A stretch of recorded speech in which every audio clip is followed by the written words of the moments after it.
তোমরা যারা এসএসসি 2026 পরীক্ষা দিয়েছো তোমাদের রেজাল্ট নিয়ে নতুন সিদ্ধান্ত নেওয়া হচ্ছে।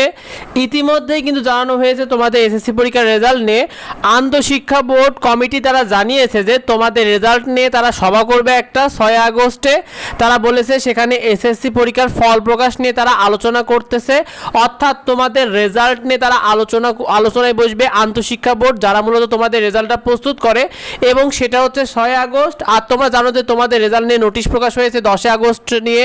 তো তোমাদের এসএসসি পরীক্ষার রেজাল্ট 2026 নিয়ে দেখো ঢাকা শিক্ষা বোর্ড থেকে জানানো হয়েছে যে তিনি বলেছেন 6 আগস্টে 2টা সভা হবে, যেখানে প্রথম সভার মূল উদ্দেশ্যই থাকবে এসএসসি ও সমান পরীক্ষা তোমাদের রেজাল্ট নিয়ে তারা একটা আলোচনা করবে। সে সাথে তোমাদেরই ছোটো ভাই যারা জুনিয়র বৃত্তি পরীক্ষা দেবে তাদের নিয়ে একটা আলোচনা রয়েছে। তবে তোমাদের এসএসসি পরীক্ষার রেজাল্ট নিয়েই তারা মূল আলোচনায় বসবে শিক্ষার্থী।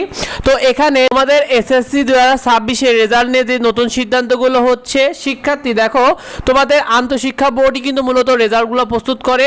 তো তোমাদের আন্তঃশিক্ষা বোর্ড মিটিং করবে, যেখানে এসএসসি পরীক্ষার রেজাল্ট নিয়ে সিদ্ধান্ত হবে, যেখানে বোর্ডের চেয়ারম্যান উপস্থিত থাকবে শিক্ষার্থী। তো যেমন হতে পারে তোমাদের 10 আগস্টে যেহেতু রেজাল্টের নোটিশ প্রকাশ করা হয়েছে, 10 আগস্টে তোমরা কয়টায় তোমাদের রেজাল্টটা প্রকাশ হবে, কয়টা থেকে তোমরা তোমাদের রেজাল্টগুলো হাতে পাবে, এই বিষয়গুলো থাকবে। সেই সাথে তোমাদের রেজাল্টগুলো কিভাবে দেখা যাবে, কারণ এবার জন্য তোমাদের নতুন করে ওয়েবসাইটে কিন্তু তারা রেজাল্ট দেখার নিয়ম করছে। তো সেক্ষেত্রে বোর্ডগুলো নিজেরা ওয়েবসাইট বানাচ্ছে, সেই ওয়েবসাইটগুলোতে তোমরা কিভাবে রেজাল্ট দেখবে, SMS এর মাধ্যমে কিভাবে রেজাল্ট দেখবে, এইগুলো চূড়ান্ত করবে শিক্ষার্থী।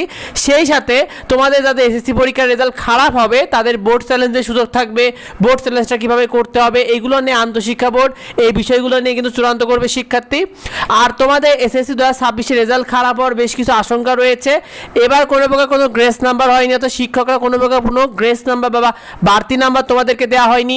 সেই সাথে তোমরা প্রশ্নের সাথে সেরকম না মিললে কিন্তু কোনো প্রকার কোনো নাম্বার পাওনি, কারণ এর আগে প্রশ্নের সাথে সেরকম না মিললেও শিক্ষার্থীরা যদি কিছুটা চেষ্টা করতো সেক্ষেত্রে শিক্ষকরা কিছুটা নাম্বার দিত।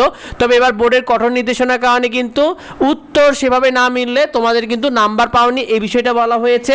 অনেক পরীক্ষকই এই বিষয়টা জানিয়েছে, যার কারণে ফেলের পরিমাণ কিন্তু এবার বাড়ার সম্ভাবনা রয়েছে। তবে তোমাদের জন্য শুভকামনা রইল যেন তোমাদের কাঙ্ক্ষিত ভালো রেজাল্টটা তোমরা করতে পারো। এই বিষয়টা তোমার বন্ধুদেরকে শেয়ার করে দাও যাতে অন্যরা জানতে পারে। তোমাদের সবার জন্য অনেক অনেক শুভকামনা রইল। তোমরা তোমাদের বন্ধুদেরকে শুভকামনা জানাও কমেন্টে।